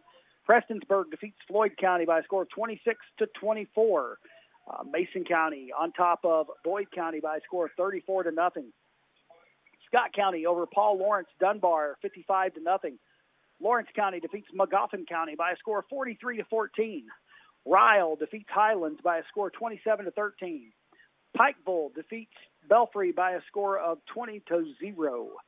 East Carter over Perry County Central by a score of 40-8. I think that's a score that might surprise some folks right there, as East Carter defeats Perry County Central by a score of 40-8. South Warren 44, Eastern 6, Raceland 21, and West Carter 0. That Prestonsburg-Floyd County game was a good football game. Prestonsburg actually came back and took that lead with only with a minute left in the game. They came back and took the lead. Wow. So that was a good game back and forth. Another score to pass along to you. It was Paintsville 20-14 over Knox Central there in the fourth quarter. I'm not sure what the final of that one was, but that was a good game right there after Paintsville jumped out to a 14-0 lead. Another score, Corbin defeats Somerset by a score of 52-6. I've not seen a Jackson County score yet. That was one. I forgot that game's tomorrow. Jackson County. Yeah, you're right. Tomorrow. We were talking about that one. That's one I kind of want to keep my eye on as well. Start of the fourth quarter, North Laurel was up by 3 touchdowns on Barron. It was 21-0 there. So I'm assuming North Laurel has held on and won that game. But some great football games going on across the region, across the state. Just some good football. I tell you what, I love this time of year. Just watching these young athletes out on the field and play. And I tell you what, it's a big win tonight here for the Black Bears. It sure is, man. I love it. Hoping that momentum carries over to next week. We got a big game next week, Clay County. We do have a big game. I just got another score update out of the Paintsville-Knox Central game. With 4 minutes left in the game, Paintsville's now on top by a score of 28-14. So they have a 2-touchdown lead in that game. So if they can control the clock there, they should come away as winners in that one. So, Britt, what were your key takeaways from this game tonight? I loved our offense. It was amazing. Just seeing it finally get, like last week we kind of struggled. We'd get to the 30 and kind of get caught up. Tonight, man, we just put it all together. And we've been susceptible to those long plays all year long. And that's something, I was talking to Coach McCurry about early on. And it's something that we've had to focus on. And, this team did have some big plays against us tonight. But with an athlete like Boykins, Anderson in the backfield, you're going to have that happen. Yep. It's one of those where, it's almost like I used to say in basketball, when you're playing a certain team, there's going to be one player. He's going to get his. But we're going to keep anyone else from doing anything. And that's kind of, I think, what you kind of had to do in this situation here tonight. Harlan County, this is a big win for them coming off a 3-game skid. Got to be a good momentum boost for them. Give them a little oomph to get ready, because we start district play next week as they're going to be traveling into Clay County. And that's a team that's been kind of interesting to watch, too, because they're kind of set up a little bit like Harlan County. They do a lot of running the ball, and so that's kind of it's going to be an interesting matchup next week as we go in to face off against Clay County. They lost to Knox Central by a score of 30-22 to open up the season, and then they beat Leslie County by 28-14. Lynn Camp they defeated 40-0, and Pike County Central, that's a team they played. They beat Pike County Central by a score of 36-28. So that was kind of a close game. That was another close game. So it kind of gives us a little confidence. It should be another game that we go into where we feel like we can come out of there with a win. Exactly. Get that confidence. And that's not taking anything against, away from Clay County, because they're a tough team. And, I've seen some tough games between Harlan County and Clay County. But it should give you a little momentum going into that game, thinking, got a little confidence, And I was a little worried, early, because I was talking to some of these players, and they were talking about how they had looked at the Shelby Valley game with Pike County Central. And they was like, Shelby Valley beat them, and we beat Shelby Valley in a scrimmage. And I'm like, guys, you can't look at it like that, though. No. Football's new each week. Things change from week to week. The good thing is we got a lot of our players back healthy. All of them, right? No injuries tonight. As far as I know, everybody's back healthy. Our defense, all those guys on the line, Carter Howard, Big Connor Blevins, Ethan Shepard, Dalton Turr, all those guys just played an absolute awesome game on the defensive line. And our big offensive linemen did a heck of a job, too. Got to give them a lot of big pancakes credit. tonight. A lot of pancakes and a lot of good blocking downfield from our backs and our wide receivers. Yep. And you know what? We're going to have to carry this over into next week against Clay County because they're a team in our district. And, I mean, when we start district play, it's almost like you're starting over. You know, you can't worry about all these other games. This is what controls the playoffs are these district games. And we're going to, we face off against Clay County next week at Clay. Then we have Letcher County Central, who's a tough team to beat. They're a tough team this year. We saw what they did against Hazard last week. Then we're going to be have an open week going straight into facing Johnson Central at Johnson Central. And then we have Perry County Central at home before we finish the year out with Bell County on October 29th. But coming up on the district gauntlet right here, it's going to be huge to go if we can go into Clay County and get a win to get our momentum going on to face off against Letcher County Central at home. Because, I believe Letcher County Central will probably on paper be a big favorite in that game by some of the games they've played this year. We just got to enjoy this win this weekend. Be ready to focus. Take it ready one Monday game morning. at a time. Take it one game at a time. And I tell you what, like you said, I've seen improvement from this team from week to week. I see growth in certain areas from week to week. They've really impressed me with they stick with it. Yeah, I saw growth in everything, in special teams, in defense, our DBs, our offense, just the offense as a whole just executed tonight. It's really fun to watch a team grow like this, especially grow together.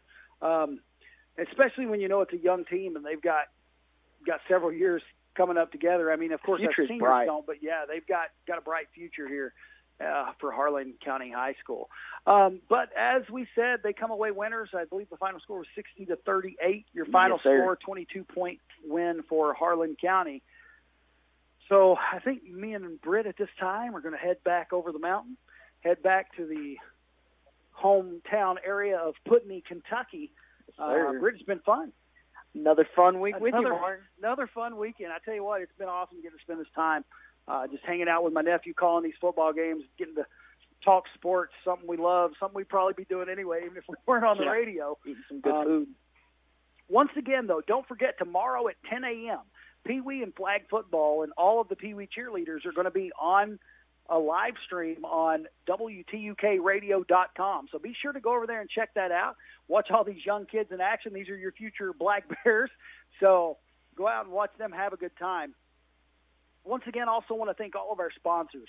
Harlan Community TV, Hometown Urgent Care, Harlan County Board of Education, Appalachian Wireless, Hearthside Bank, Harlan Fiscal Court, Cricket Wireless, Appalachian Community Care LLC, Harris Insurance, and Monticello Bank. Thank you all, and thank you to Kentucky Farm Bureau for controlling the halftime score tracker.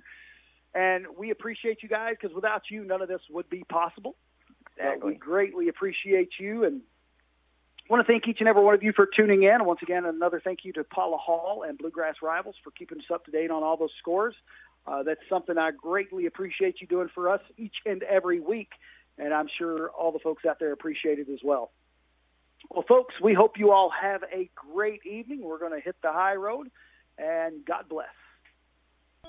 For just one affordable payment per month, you can have it all. Harlan Community TV's digital and HD TV, high-speed internet, and digital telephone services with expert installation and service by trained local technicians. Great television, superior internet and telephone service is available right here at home with HCTV. Get more communication information now at HCTV, 1st Street in Harlan, or call 573-2945. Harlan Community TV.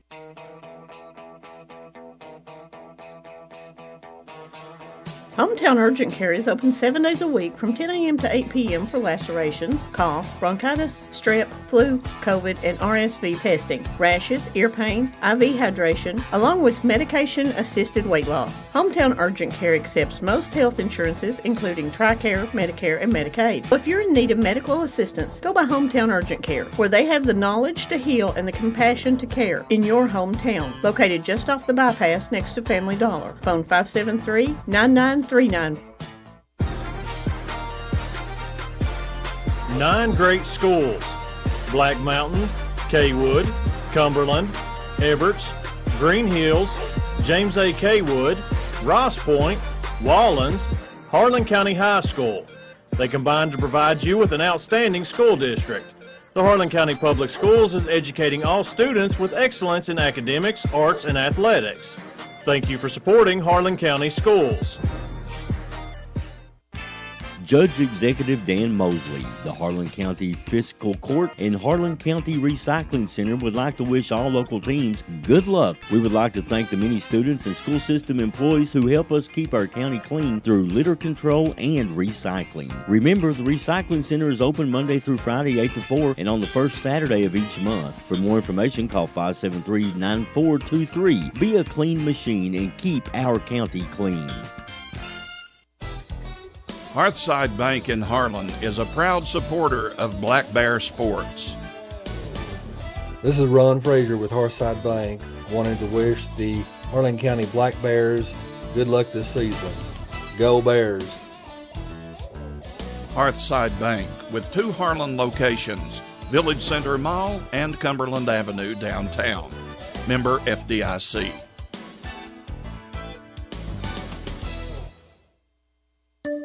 Appalachian Wireless has a question for you. Would you rather pay $650 or $66 for a smartphone?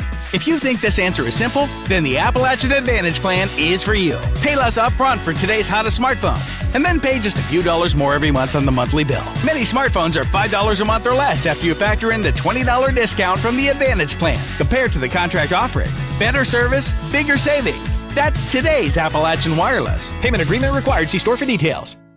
Appalachian Community Care LLC has 3 locations offering counseling and therapy to help your recovery from addiction. The Harlan location is 100 Professional Building, Suite 201, phone number 606-573-6650. Phone numbers for the other locations are Pikeville 606-432-5660 and Whitesburg at 606-633-4980. The 4th location at Town Mountain Road in Pikeville is specifically for behavioral health services. That phone number is 606-253-3045. Physician referrals are not required for service, and all major insurances are accepted at Appalachian Community Care, LLC.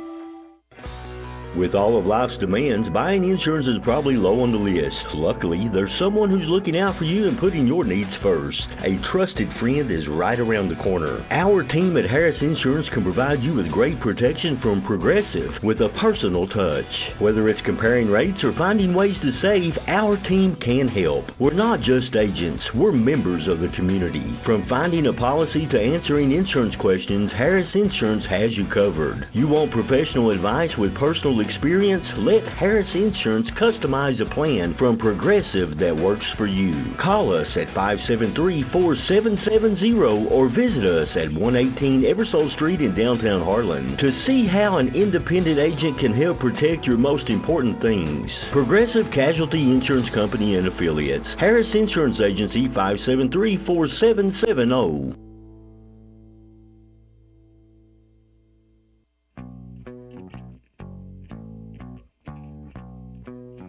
This is Whitney Miller and Kevin Cavins with Monticello Bank. As summer changes to fall, why not change your coins to cash for free?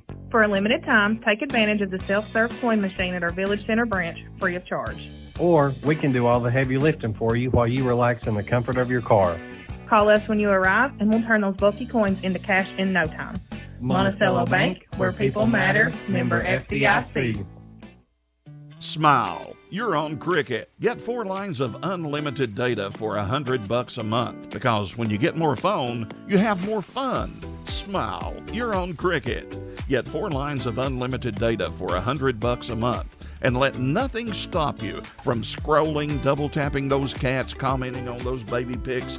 Save that yummy recipe, because when you get more phone, you have more fun.